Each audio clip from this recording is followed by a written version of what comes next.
What's up, Michigan fans? Welcome to After the Whistle with Coach Blade, presented by who sponsors us? Coach Valiant? Will Johnny Wings sponsor us? I don't know if you can come up with money. Johnny Wayne's a little tight, man. But Johnny Wayne's is very generous with me, and of course, he's one of the great quarterbacks and players in Michigan history. So we don't have any sponsors yet. If I don't say that, I'll be criticized. Right here. Well, we don't have any sponsors yet, but we are here after a big win. After the whistle, we're going to be concentrating just on our last game. 31-20 win advances the Wolverines to 6-2 overall, 5-2 in the Big Ten.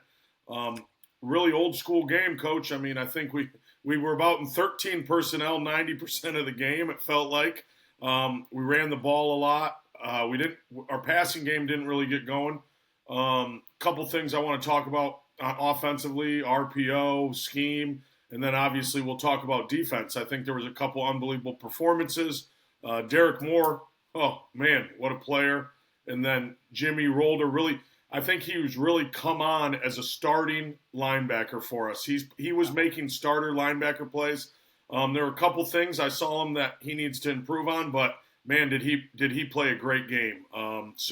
When Roller looks at our podcast, I'm sure he'll notice some things we need to improve on. Yeah, we all need to improve. Yeah, that is anytime you win a rivalry game, and there was a lot of passion and emotion in that stadium, and it was reflected by sometimes extracurricular things, which I don't like to see on either side, and there's no room for it. Just play within the whistle and play to the end of the whistle. So it's a great victory. Those are not easy to win. And I don't like them maligning their coach. I think they should wait and be more patient. He inherited a real mess from Mel Tucker. A lot of guys left. I don't need to defend him, but I do see that some of the ex-players are coming out and criticizing him. If you don't go to practice every day and you're not there, and you're not in the staff meetings, you don't know what's going on. And this guy's done well. And that's true with Sharon Moore. You don't know unless you go to practice every day, and I do not. So I speak with some experience, and as we look from the outside, but we don't know. We don't know, and that's true with anything unless you're in the boardroom or in a staff meeting. So it was a great win. We passed for under less than 100 yards, but we ran the ball unbelievably effectively. And Sharon, I think, now they're saying that Sharon calls the plays or is involved. Calling plays is a collaborative thing. Calling defenses is a collaborative thing, and everybody should have input. You don't have a lot of time to get it in there, and you have a plan, and you work all week on game planning.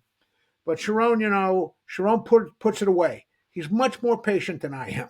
I would be more prone maybe sometimes to pass, particularly when you have all those men up. And we're going to have to pass effectively when we get all those men up. We need to have some possession passes that we're comfortable with. That said, I don't think it wasn't Bryce's best game statistically because he didn't pass for a lot, but he's still continuing to grow. All those shifts and motions that we do, those are not easy to implement. And he's the guy that's pulling he's the master out there. He's the guy that's putting him in motion, snapping the ball on time, and that's remarkable because we do a lot. We're doing a lot with shifts and motions. Well, Coach, so I think he's getting better. I saw, mentally he's improving every game, and that's of course the biggest part of the game. Snapping the ball on time is tough. Let's to Tom Brady. The mental part of it. Go ahead, Rob. I'm sorry. No, I was going to say snapping the ball on time and tough when they got those motion guys that are coming across the formation to block a defensive end, or maybe they might hit a nose tackle or something like that. It's tough. It's tough to prepare on that. I mean, the kid's done very well. Well, he's done remarkably well. So we're getting better. Now we want to see more passing. Marsh is coming on as a receiver. I don't know what's going on with Samaj. He had a drop, then he caught a ball inside the 4-yard line, which would have gone out of bounds to give it a set to 20, a punt. And then inexplicably he ran into Justice Haynes when he was in the open field. And that's the first time I've seen that. I know he was trying to get a block, but and Justice was mad about it because I think he was about to break over that way and maybe go the distance. But that said, Justice also dropped the ball, fumbled the ball at a critical time. I think with and this is in fairness, I believe that was a bad call when they called their player offsides on the blitz that caused a fumble.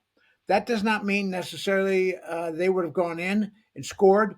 So it was a decisive play, but it wasn't critical. It didn't necessarily decide the outcome because they still had the ball around the 50. It was just inside our 50. They would have still had to move the ball, and they proved to be. Now they showed glimpses of great offense. I think he was 8 for 8 at one time, Aiden Childs, and but then they had dumb penalties. We had some too. Any of the extracurricular stuff is really bad. We got one in Nebraska. It's unforgivable, really. I mean, cut that stuff out. Now I know it was an emotional time. I also think that affected Bryce. The quarterback has to look at it differently. He's not an offensive lineman. He's not a defensive guy that can play just throw caution to the wind, play like recklessly with abandon. That's not what he has to. So he has to have ice water in his veins. He's got to be cold and calculated.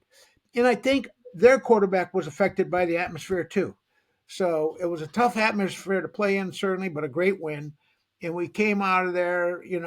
I hope Cole Sullivan's okay because he's really coming on as a linebacker too. And I hope we did not lose him. So Sharon said after the game, it was a great win, but there's a lot of things we have to improve on. Our defense remains really a great defense. They're giving up less than 77 yards a game rushing, or 77.7 actually. They're giving up 77.7, and that's not a lot. As long as we can limit the ability of the other team's rushing offense and force them into being one-dimensional, then we can get into plays and stop them. I think the USC game was great. I think Wink said we had 28 missed tackles. 28 missed tackles, for God's sake. So I think that was a big. I think that was a turning point for him, and I know he did. I know he did challenge the kids. So anyway, it's a great win. We're moving along now, and we have a Purdue team that will. And I'm going to say this because I say it every week. They won't be easy. They built their reputation on upsetting teams, and historically they've done it. They're spoiler makers, so that's going to be tough. But it was a great win. I don't like the criticism of Smith. I don't like criticism necessarily because there's so many great things about college football, but there's a lot going on with coaches. There's a lot of firings. Then people are coming out and saying negative things about the coaches that got fired, which always happens. And that's just, there's upheaval. The whole thing is crazy because of the NIL and the money the coaches get paid. Barry Odom gets paid $6.8 million to coach at Purdue. That's a lot of money. There's not that many people who make $6.8 million in their whole lifetimes. People that work hard, talented people. So that's the marketplace. That's what it is. But so with all that, you're expected to win, and you're expected to win at Florida, which is one of the great programs in the country, and you're expected to win at LSU, which historically always has attracted great players. And if you don't, they're going to get rid of you, and they're not going to hang around with coaches long like they used to. Give them 3 years, let them get a couple recruiting classes in, let them get to at least 4 years, let them take a freshman class through their senior year. That's over. With the portal, that's changed. With the amount of money everybody gets, it's changed, and with the emphasis on winning and winning now, it's changed. Well, a couple things that I wanted to touch on, Coach. You talked about we didn't have many passing yards. Well, between 14 and 18 RPOs I counted, I think he only threw one of those RPOs. So He ran the ball. Of course, he ran a great touchdown run. Yeah. Now, Well, he's an effective runner, and he's quick and he's powerful. He's not real elusive. But he gave the ball. He gave the ball, and he took what the Michigan State defense gave them. Like, we had a lot of run-pass option. There was about 30 plays that were specifically designed for run, but he gave the ball a lot, and that's because that's what Michigan State gave him. And we ended up doing what we do. Justice Haynes came in and played an unbelievable game, and then, what's his name? Marshall was what Justice Haynes? I forget how many yards, 156, 52. And then our 111 for Marshall. So that's a heck of a 1-2 punch there, those two guys. And you were right, Coach. Michigan State had 12 penalties for 105 yards. Michigan State was getting no favors in their home at home. I've got 45 of those were extracurricular. And I don't know. You gotta hold. They, it's passionate. They don't have they don't have any love for Michigan. We don't have much love for them, but we need to respect our opponents, play within the rules, be a good sportsman, and do not take dumb penalties that hurt your team. When you take those personal foul and extracurricular things, when you take those penalties, you are hurting your team. You are detracting from the effort. So, and you have no right to do that. I don't care how passionate, how much crazy you are. You want to beat Michigan. You want to beat Michigan State. Man, get it together. That is not how you win. That is not how you win. And that doesn't mean you shouldn't play hard and tough and play within the whistle from the snap to the whistle. But forget about all that other stuff on both sides. Both sides. I've talked about that.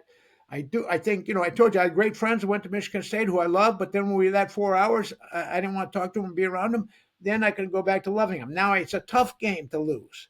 And everybody remembers, you play at Michigan, you remember your record against Michigan State. And you play at Michigan State, you remember your record against Michigan. It's a rivalry game, and it's an important game, and you put a lot of passion and effort into it. But let's keep it as fans, still only a football game. Let's keep it in perspective. We want to win it. I want Michigan to win every game. I want to see the kids get better. And in the end, we just want to have a great competition. And that's what that game is. Yeah. So we came out of it. Hopefully, we're pretty healthy. I don't know what happened to Sullivan, and I don't know if how Justice is. I think he came into it. I don't know what he hurt. They're not publicizing it, ribs or whatever it is. So So he took a beating in that game. They hit him hard, and he ran hard. So we'll I think, see. We'll see what happens Saturday night and who shows up. yeah, I agree. I like him. I like his backup, I guess, 1A, 1B, Jordan Marshall. But then, Well, they're both top players, first string players. So you don't look at it like that. well, I'm interested to see Cole Sullivan. One-two punch. If Cole Sullivan does end up being banged up, Todd Bowles' son, transfer from Georgia, will be his replacement. So I think he is a talented player. Obviously, knows a lot about football. Yeah. Well, his dad's a wonderful coach. Everybody loves Todd Bowles, a coach Yeah. at So coach for I'm, Cam. I'm I'm excited to see that. I think, like I said, Jimmy. I mean, just talking about the defense, coach. I'll let you go after I say a couple things. But Derek Moore, I mean, unbelievable stat line, tackle for loss, sacks. He almost had a couple had a forced fumble, but the guy was down. And then Jimmy Roller's obviously stepping into a starter role. I mean, he made a play on the 2-point conversion. He recovered the fumble. There was a couple things. Two things he missed one tackle. I still think our defensive backs are missing too many open field tackles. We are not wrapping our arms and running our feet. Simple stuff. Yeah. Our, Angles. our attack angles from our safeties aren't great. But Jimmy, I mean, stepped up. He's playing unbelievable. And then, man, I'm telling you, if Hill, number 20, what's his first name? Jair Hill. If Jair Hill starts making these interceptions every game, he's got 2 or 3 chances at an interception. He's doing a great job of coverage. He really, Marsh is a great receiver. He let him go once, inexplicably he walked inside when he should have made. He wasn't a deep guy, but he should have affected the release. Marsh says, you don't give Marsh a free release. You do that, and you go pay, and we did. Yeah. And he scored a touchdown on that. But, I think we have talent, and they're coming along. The coaches recognize that we need improvement, which, and Sharon's not going to let it go. So are we getting better? I think so. I think we get better. We're learning.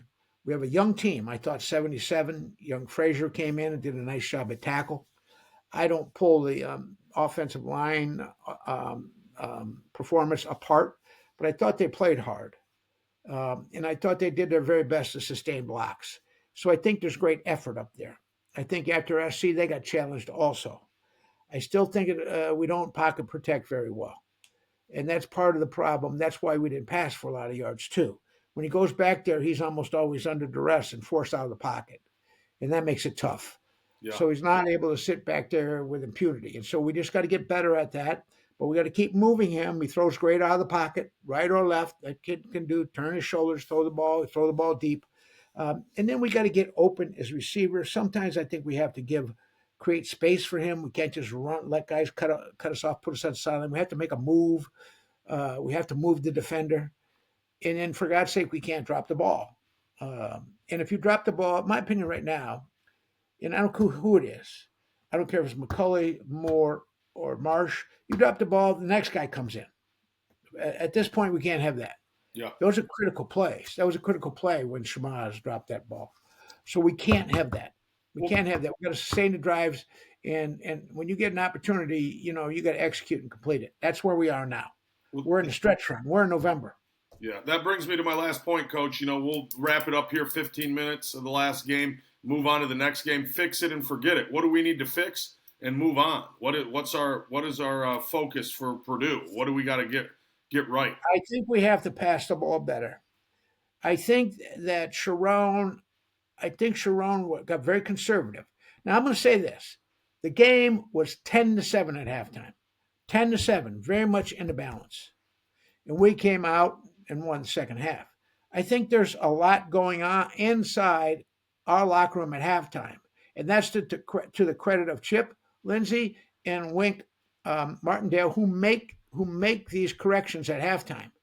So I'm seeing us, and so that is the difference between victory and defeat. Often, halftime adjustments, and I think so. We're doing a good job there. And we got to continue to do better. I would like to see us develop some possession passing. We've got to block better. And as you mentioned, the defensive back is they got an open field tackle. That's an art form. In this day and age, open field you got to be great open field tackler. If you're to be a great player, you got to be a great open field tackler. Not easy to do when you're going against these great athletes. And now that they stretch the field and they get the ball in space, but we have the athletic ability to do it. So it's technique. So remember, so there's sins of omission and sins of commission. I think the mistakes we make are the sins of commission. So we're trying hard, but we're not doing it because we don't necessarily want to try or want to do it or make up, just really or lackadaisical. I think they play hard. I think we're giving great effort. I think our kickers, it's important our kicker does well. I think our punter's getting better in responding. I don't think we're very good on the return game. I'd like to see us get a return guy. I'm going to say this real quickly. Who's ever our general manager, and this is true, who's ever in charge anywhere. And Saban did this beautifully. Jim did this. You got to invest your money where you need help. I would invest a lot of money in the offensive line, and I would get a return guy. Now, there's these premium positions out there, and they're going to get the most NIL money. But you got to get those guys. And as I mentioned to you before, I'd have one guy. I'd hire a guy. His job would be to watch the best players in the Mid-American every week. I'd hire a guy. His job would be to look at the best players in the GLIAC. Then I'd have a guy who would look around the country for the best players. I think that's you're going to have a real sophisticated system where you're evaluating players regularly and looking for players that are going to go to the portal and then making good judgments and filling your needs. And the teams that do that will be the big and it should be many of the big programs.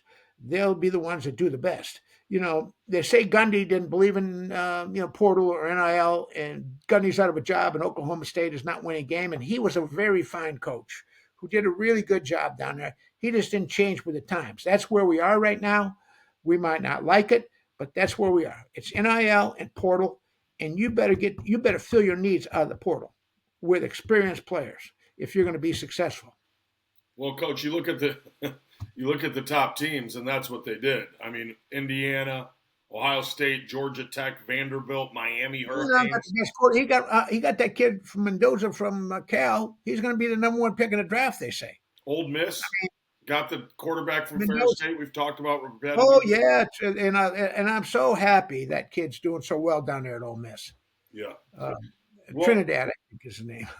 But it's wonderful, and what an opportunity it is for him. Yep. So yeah, you gotta really know what you're doing. I'm not saying we don't, but that would be a point of emphasis for me. If I was a head coach, I'd want to have the very finest people at evaluation that love. There are guys that just love to do that and are really good at it, and go out there and give me the best players. I told you a story that Chuck Heater used to say back when their recruiting was recruiting. It's not just NIL money. Urban Meyer says, if you can't recruit, bring me great players, you're not going to be on my staff.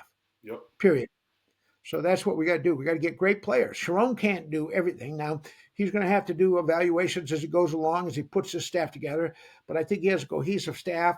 And I think the guys responded to the drubbing they got out at SC. I think they're proud guys, and that was bad. And now they reacted to it, I think, positively. So Michigan's on the cusp. We're on the cusp. We got work to do. There are three teams that are going to be in the Big Ten. Yeah. Ohio State, Indiana, and Oregon are going to be in the CFP.